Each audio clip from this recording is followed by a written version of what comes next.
Hello my dear student, कैसे हैं आप लोग। I hope you are doing great. आज मैं आप लोग के साथ 11th क्लास का मॉडल सेट एक्सप्लेन करने वाला हूं। शायद आपके एग्जाम के लिए बहुत फायदेमंद होगा। चलिए देखते हैं। तो 11th क्लास का जो एग्जाम होगा वो 40 मार्क्स का होगा, ठीक ना। 40 मार्क्स का होगा 11th क्लास का एग्जाम, और ये 1 आवर टाइम दिया हुआ है, ठीक ना। इसके बाद यहां कुछ जनरल इंस्ट्रक्शन दिए गए हैं। Total number of question is 40। Each question carries 1 mark. 4 options are given. Student are expected to select the most appropriate answer and all question are compulsory. तो इसमें कोई ऑप्शन वगैरह नहीं है, आपके सामने सभी क्वेश्चन कंपलसरी है। No mark will be deducted for wrong answer, और गलत आंसर के लिए आपको नंबर नहीं कटेगा। तो चलिए हम लोग डायरेक्ट चलते हैं क्वेश्चन पे और देखते हैं। तो पहला जो क्वेश्चन होगा 1 to 5 वो रीडिंग कंप्रिहेंशन से आएगा। यहाँ पे पैसेज दिया गया है और इसी पैसेज से 1 to 5 क्वेश्चन आपको पूछा जाएगा। तो सबसे पहले हम लोग ये पैसेज को पढ़ते हैं, और पैसेज को पढ़ने के बाद क्वेश्चन को भी पढ़ेंगे और तब हम लोग आंसर करेंगे ना। चलिए, the concept of renewable energy has gained significant attention in the recent years as a way to reduce our dependence on fossil fuels and combat climate change.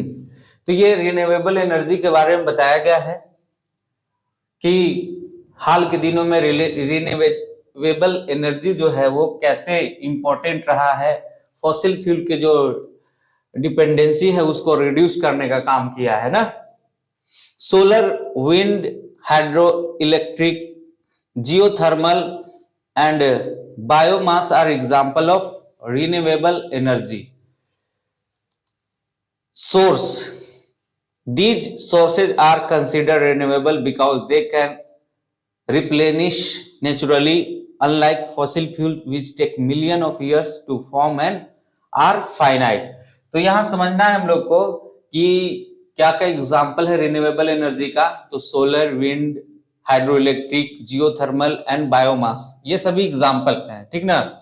फिर ये कहा है कि these sources are considered renewable because they can replenish naturally, इनकी जो निर्माण होती है ना वो स्वयं होती है। Unlike fossil fuels which take million of years to form and are finite. तो फॉसिल फ्यूल जिसको निर्माण होने में लाखों साल लगते हैं और ये सीमित है, फाइनाइट है।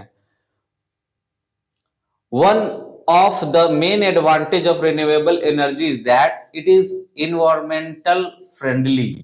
तो रिन्यूएबल एनर्जी का सबसे बड़ा जो एडवांटेज है वो क्या है कि ये इन्वायरमेंट फ्रेंडली होते हैं, ठीक ना।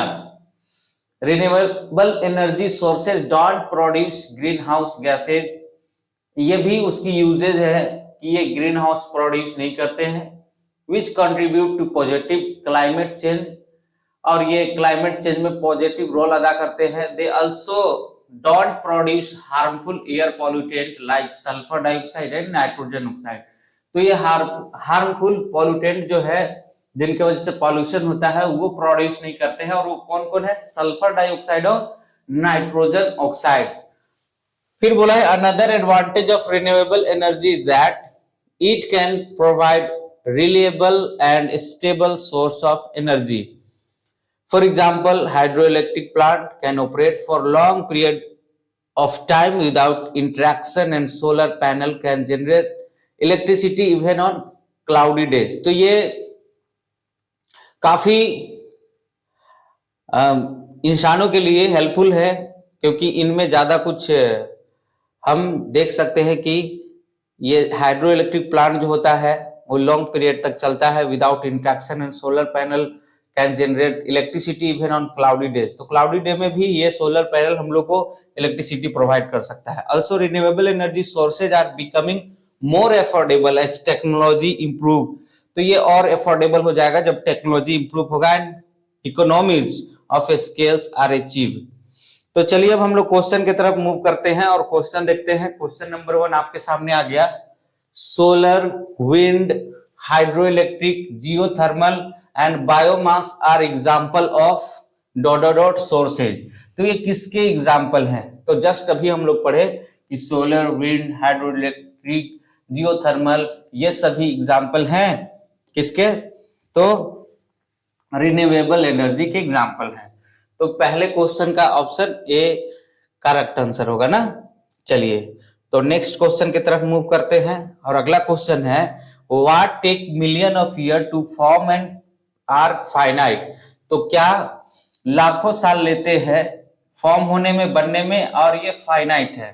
तो जस्ट अभी पढ़े थे फॉसिल फ्यूल्स, ठीक ना। तो ये फॉसिल फ्यूल जो है वो बनने में लाखों साल लेते हैं। चलिए नेक्स्ट क्वेश्चन की तरफ देखते हैं हम लोग, विच of the following is harmful air pollutant. तो कौन है? चलिए अभी जस्ट पढ़े थे कि ऑक्सीजन तो हार्मफुल नहीं है, नाइट्रोजन भी नहीं है, हाइड्रोजन ऑक्साइड भी नहीं है, सल्फर डाइऑक्साइड है। तो इसका थर्ड का आंसर क्या होगा? D. Next question, what is one of the greatest advantage of renewable energy sources.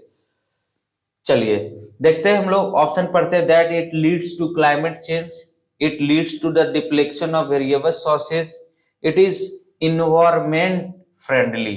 तो ये आंसर बिल्कुल सही होगा, ठीक ना।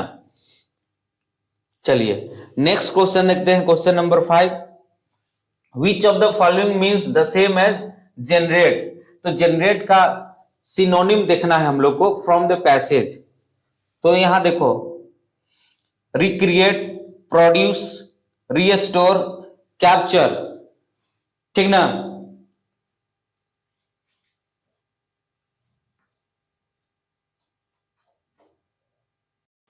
चलिए तो यह सिनोनिम पूछा है जनरेट, और जनरेट का सिनोनिम क्या होगा। तो देखो जनरेट का सिनोनिम प्रोड्यूस होगा, ठीक ना।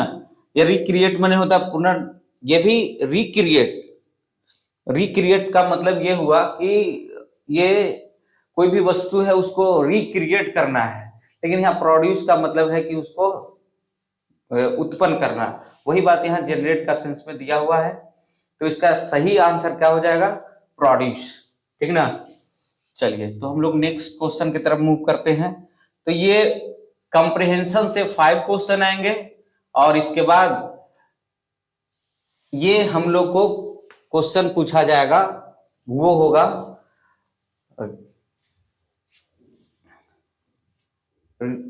राइटिंग स्किल से। राइटिंग स्किल में हम लोग को बहुत सारा पढ़ना है, नोटिस पढ़ना है, लेटर पढ़ना है, नोट मेकिंग, आर्टिकल, ठीक ना। तो अब उससे सवाल पूछेगा ना। चलिए तो देखते हैं, क्वेश्चन नंबर 6 से शुरू हो रहा है, abbreviation are freely used in. तो एब्रिविएशन स्वतंत्र रूप से यूज होता है, किसमें यूज होता है? चलो ऑप्शन देखते हैं हम लोग, नोटिस राइटिंग। तो नोटिस राइटिंग में हम लोग एब्रिविएशन यूज नहीं करते हैं, लेटर राइटिंग में भी नहीं करते हैं, हाँ नोट मेकिंग में करते हैं, ठीक ना। नोट मेकिंग में हम लोग एब्रिविएशन का यूज करते हैं। चलिए क्वेश्चन नंबर 7 देखते हैं, the summary of a passage contain. Summary जो होता है पैसेज का कंटेन करता है, तो किसको कंटेन करता है? तो मेन आइडिया को ना। समरी में हम लोग मेन आइडिया का जिक्र करते हैं। चलिए नेक्स्ट क्वेश्चन देखते हैं, how would you address the recipient of an formal letter. तो फॉर्मल लेटर में आप जो एड्रेस, रिसिपिएंट को एड्रेस कैसे करेंगे? तो डियर सर से और मैडम से, ठीक ना। चलिए नेक्स्ट क्वेश्चन देखते हैं, letter to the editor are written for. Editor ये न्यूज़पेपर के लिए लिखा जाता है ना, न्यूज़पेपर के लिए। ये 12th क्लास में भी के एग्जाम में भी ऑब्जेक्टिव दिया था। What should not be include in report writing. Report writing में हम लोग को क्या इंक्लूड नहीं करना चाहिए? तो पर्सनल कमेंट हम लोग को नहीं करना चाहिए, ठीक ना। पर्सनल कमेंट हम लोग को नहीं करना चाहिए। तो इसलिए इसका आंसर क्या हो जाएगा, ए, कि हम लोग पर्सनल कमेंट ऐड नहीं कर सकते हैं, ठीक ना।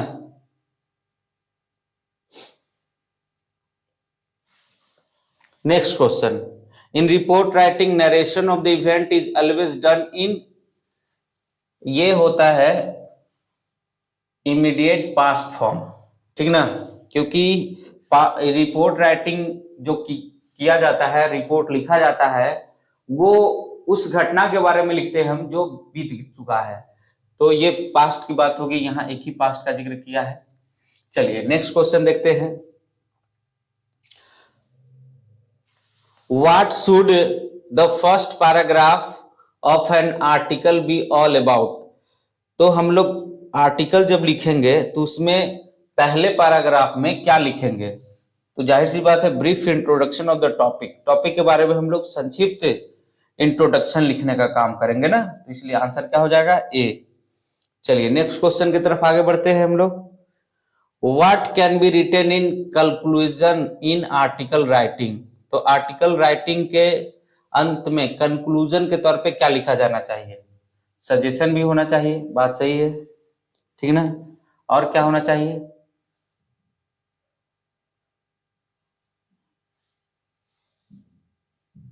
सजेशन होना चाहिए, ठीक, और रिमेडियल मेजर्स होना चाहिए, ठीक है, तो ये बोथ ए एंड बी होगा ना। चलिए क्वेश्चन नंबर हम लोग अब 14 देखते हैं, ये ग्रामर से शुरू हुआ है, choose the grammatically correct sentence from for the given jumbled sentence, चलो देखते हैं इसको पढ़ के, island is the Sri Lanka in an Indian Ocean, तो ये ऑप्शन नंबर बी हो जाएगा, ठीक ना। चलिए नेक्स्ट क्वेश्चन देखते हैं, choose the grammatically correct sentence for the given jumbled sentence, यहां भी एक और जम्बल सेंटेंस आ गया, world is the greatest in world, the dramatist the Shakespeare, तो Shakespeare is the greatest dramatist in the world, हाँ, तो option A will be the correct answer, तो इसमें आंसर क्या हो जाएगा, ए, ठीक ना, Shakespeare is the greatest dramatist in the world, ये ड्रामेटिस्ट ग्रेटेस्ट ये तो कुछ होगा नहीं, इन द वर्ल्ड इज ग्रेटेस्ट, ये सेंटेंस द शेक्सपियर, ये क्योंकि ये प्रॉपर नेम है, तो प्रॉपर नेम के पहले कोई आर्टिकल का प्रयोग हम लोग नहीं कर सकते हैं, और यहाँ किया गया है, इसलिए डी नहीं होगा, ए आंसर होगा ना, तो 15 का आंसर क्या होगा, ए।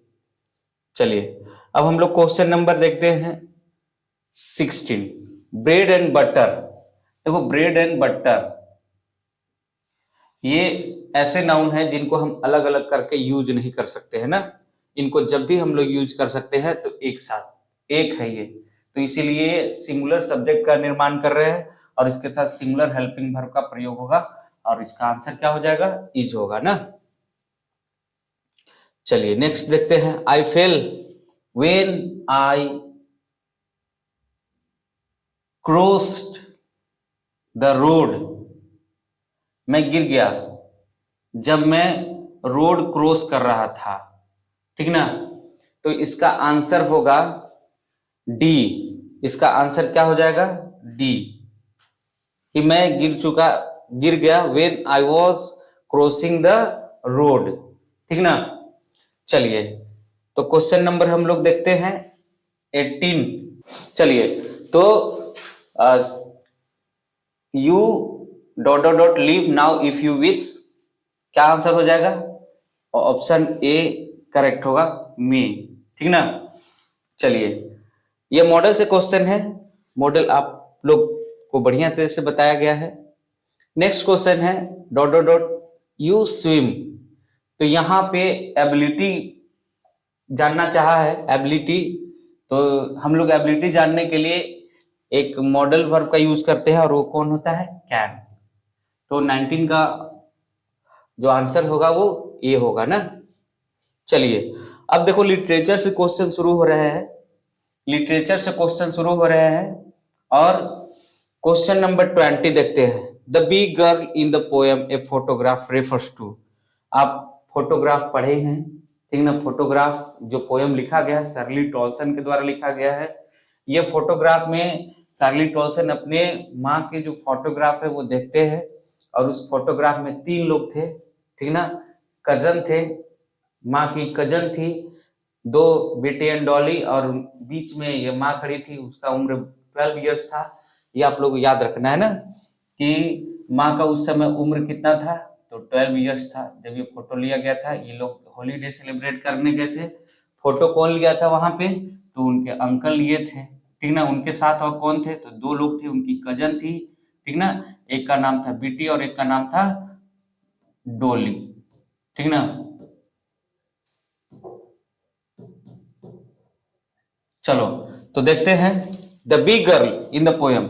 माँ सबसे बड़ी थी और ये दोनों अगल बगल खड़े थे ना। तो the big girl in the poem, a photograph refers to the poet, नहीं, पोएट्स मदर, हाँ, पोएट की माँ थी ना, eldest cousin of the poet, नहीं नहीं नहीं, पोएट्स की मदर थी, ठीक। तो 20 का आंसर क्या हो जाएगा, बी। नेक्स्ट क्वेश्चन देखते हैं हम लोग। Question number 21, which month of year has been mention in the poem the laburnum top. तो ये सितंबर की बात हुई थी ना, ये टेड ह्यूजेस के द्वारा लिखा गया है। लेबोरनम नाम का पेड़ है और इस पे गोल्ड फिश नाम का पक्षी आती है, ठीक। ये सितंबर की बात है। नेक्स्ट है, इन the poem the voice of the rain which of the following is personified. Personification आप लोग को बताया गया है, जब कोई आइडिया, जब कोई फीलिंग को एज ए ह्यूमन बीइंग दिखाया जाए तो उसको हम लोग पर्सोनिफिकेशन बोलते हैं। तो यहाँ पे रेन को पर्सोनिफाइड किया गया है, इसलिए आंसर क्या हो जाएगा, D. Answer D will be the right answer. Next, one can find once lost childhood. तो ये चाइल्डहुड पोयम से लिया गया है। कोई भी अपनी बचपना को देख सकता है, पा सकता है। कहाँ पा सकता है, तो the face of a child, बच्चों के चेहरे में, ठीक ना। Next question, according to the poem father to son who speak like a stranger. Father to son ये पोएम ही है, इसमें फादर और सन जो है वो स्ट्रेंजर की भांति बोलते हैं ना। चलिए क्वेश्चन नंबर 25 देखते हैं क्या कह रहा है। Why did author's grandmother accompany to his school। तो ये पहला जो चैप्टर है लिटरेचर का, पहला जो प्रोज सेक्शन का चैप्टर है, the portrait of a lady, जिसके राइटर हैं खुशवंत सिंह, उनसे लिया गया है। और इसमें ग्रैंडमदर और जो राइटर हैं वो बहुत अच्छे मित्र हैं एक दूसरे के। ये माँ बचपन में इनको अपने साथ स्कूल ले जाती थी और माँ, दादी माँ जो थी वो रिलीजियस वोमेन थी। तो और जहां वो स्कूल में जाते थे वो वहां टेम्पल था, मंदिर था। दादी माँ जो थी रिलीजियस थी, इसीलिए वो अपनी ग्रैंडसन को लेकर जाती थी। चलो ऑप्शन देखते हैं हम लोग, because it was attach to the temple. हाँ बिल्कुल यही आंसर है, ठीक ना, क्योंकि मंदिर जो है वो स्कूल से अटैच था। अब इधर पढ़ने की कोई जरूरत नहीं है। चलिए क्वेश्चन नंबर हम लोग 26 देखते हैं। The grand mother of Khushwant Singh believe that the education should be. दादी माँ को हम बताएं कि वो रिलीजियस वोमेन थी, तो एजुकेशन कैसा होना चाहिए, तो एजुकेशन होना चाहिए रिलीजियन बेस्ड, ऑप्शन सी। 26 का ऑप्शन क्या हो जाएगा, सी। चलो नेक्स्ट क्वेश्चन हम लोग देखते हैं और क्वेश्चन नंबर 27 देखते हैं। How many years did Gordon Cook and his wife spend in honing their sea farming skill. ये आप जब चैप्टर पढ़ रहे होंगे, we are not afraid to die if we can all be together, तो उसमें गार्डन कुक और Alan East की बात की गई है। और ये जेम्स कुक के समुद्री यात्रा का डुप्लीकेट कर रहे थे, और एक्चुअली ये प्रोफेशनल नाविक नहीं थे, प्रोफेशनल नहीं थे ये, लेकिन इन्होंने डिसाइड किया कि वो कॉपी करेंगे जेम्स कुक का, और इसके लिए वो अपनी जो समुद्री स्किल है डेवलप करने में 16 ईयर बिताए थे ना। तो ऑप्शन सी 27 का आंसर क्या हो जाएगा, C. Next question, who joined Gordon Cook in Cape Town to tackle the Southern Indian Ocean. तो सदर्न इंडियन ओशियन का सामना करने के लिए गार्डन कुक के साथ कौन कौन लोग शामिल हुए, तो 2 लोग शामिल हुए थे, एक अमेरिकन नॉर्वेजियन और स्विस हर्ब सेगलर। चलो देखते हैं दोनों नाम है कि नहीं, बिल्कुल है। ये भी दिया हुआ है बी, यानी कि ऑप्शन क्या हो जाएगा डी, बोथ, दोनों शामिल हुए थे ना। Next question number 29, the tomb of King Tut was discovered by Howard Carter. ये हावर्ड कार्टर डिस्कवर किए थे ना। तो ये लिया गया है discovering Tut the saga continue से, ठीक ना। और उसमें ट्यूट के टूम्ब का खोज किया गया था और ये ब्रिटिश आर्कियोलॉजिस्ट थे हावर्ड कार्टर, इन्होंने ही खोज किया था ना।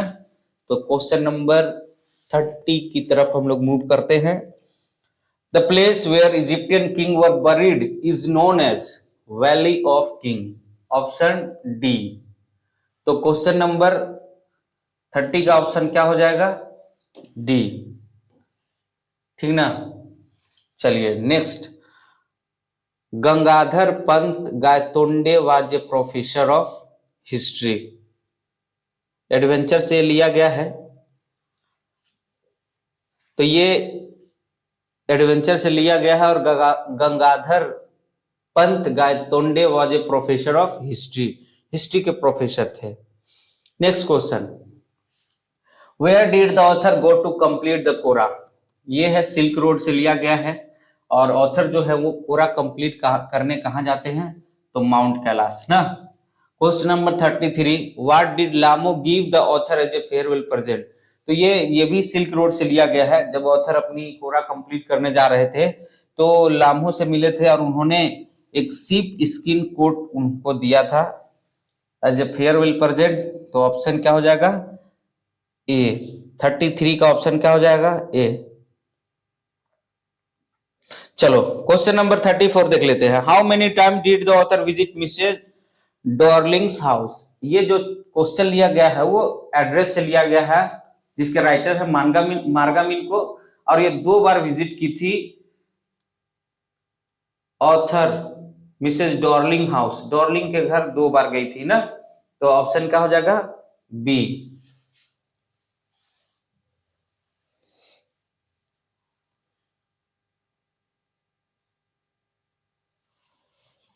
चलिए नेक्स्ट क्वेश्चन देखते हैं। The summer of the beautiful white horse is a short story of 2 Armenian boys. Armenian boys की कहानी है, विलियम सैरोयान के द्वारा लिखा गया है।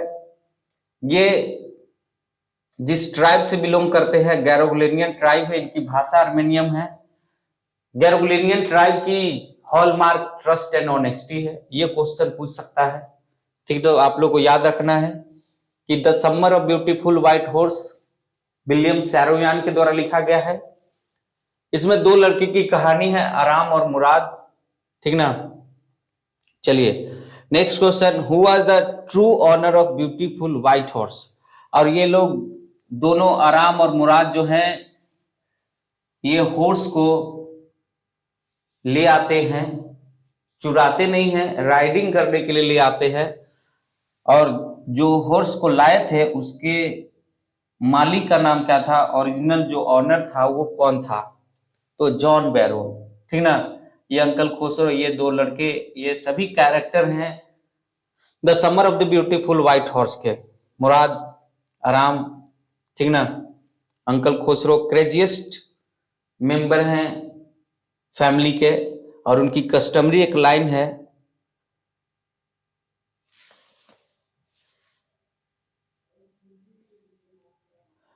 चलो नेक्स्ट क्वेश्चन देखते हैं 37, who has been telling the fortune of Mrs Pearson.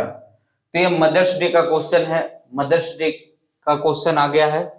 तो ये मदर्स डे प्ले है जिसमें 5 कैरेक्टर होते हैं, एक ही फैमिली के। एक मिसेज पियर्सन होती है, ठीक ना। दूसरे होते हैं जॉर्ज पियर्सन,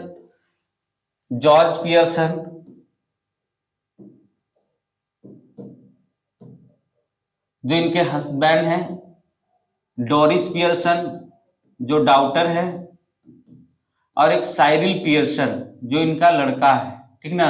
और एक मिसेज फिट्जरेल है। चलो तो ये एक प्ले है जिसमें मिसेज पियर्सन है, जॉर्ज पियर्सन है, डोरिस पियर्सन है, साइरिल पियर्सन एक ही फैमिली से बिलोंग करते हैं, और एक मिसेज फिट्जरेल, ठीक ना। तो ये मिसेज फिट्जरेल जो है वो ईस्टर्न कंट्री में ये सीख के आई हैं जादू टोना, जहां वो हस्बैंड के साथ रहती थी। इनके हस्बैंड जो थे वो आर्मी में थे। तो चलो ऑप्शन में देखते हैं दिया है कि नहीं। हाँ, मिसेस फिट्जरैल्ड, उनकी फॉर्चून बताई थी, भाग्य बताई थी, भविष्य बताई थी ना। Question number 38, Andrew mason watch. तो ये बर्थ से लिया गया है, एंड्रयू मेसन कैरेक्टर है, ठीक ना। चलो, तो एंड्रयू मेसन जो है वो क्या है, प्रोफेशन इनका क्या है, तो डॉक्टर का प्रोफेशन है ना। क्या है, डॉक्टर का प्रोफेशन है। कोई दिक्कत? चलिए, तो क्वेश्चन नंबर नेक्स्ट हम लोग देखते हैं। The king lost his crown under the arch. ये the tale of Melon City से लिया गया है। क्वेश्चन नंबर 39, किंग जो है लॉस्ट हिज क्राउन, किंग अपने ताज को खो देते हैं अंडर द आर्क, आर्क के नीचे। क्यों भाई? क्योंकि आर्क जो बनाने का आदेश दिए थे वो छोटा था, ठीक ना। इसलिए ऑप्शन बी राइट होगा। The arch was built too low, बहुत छोटा बना था, इसलिए राजा जब जा रहे थे तो उनका जो क्राउन था वो आर्क से टकराता है और वो गिर जाता है। क्वेश्चन नंबर 40 देखते हैं। According to the poem the tale of Melon City, who was finally hanged. तो पोएम के फॉर्म में दिया हुआ है the tale of Melon City, उसमें अंततः किसे फांसी पे लटकाया गया, तो वो किंग ही था ना, किंग को ही लटकाया गया। चलिए, बाकी तो ये फुल आर्किटेक्चर, द मिनिस्टर, ये सब तो बच जाते हैं, अंत में वो किंग ही बच जाते हैं, जैसा कि पोएम में मेंशन किया गया है, ठीक ना। तो मैं उम्मीद करता हूं कि ये जो एक्सप्लेनेशन है मॉडल सेट का आपके एग्जाम के लिए हेल्पफुल होगा। ठीक है, दैट्स ऑल फॉर टुडे।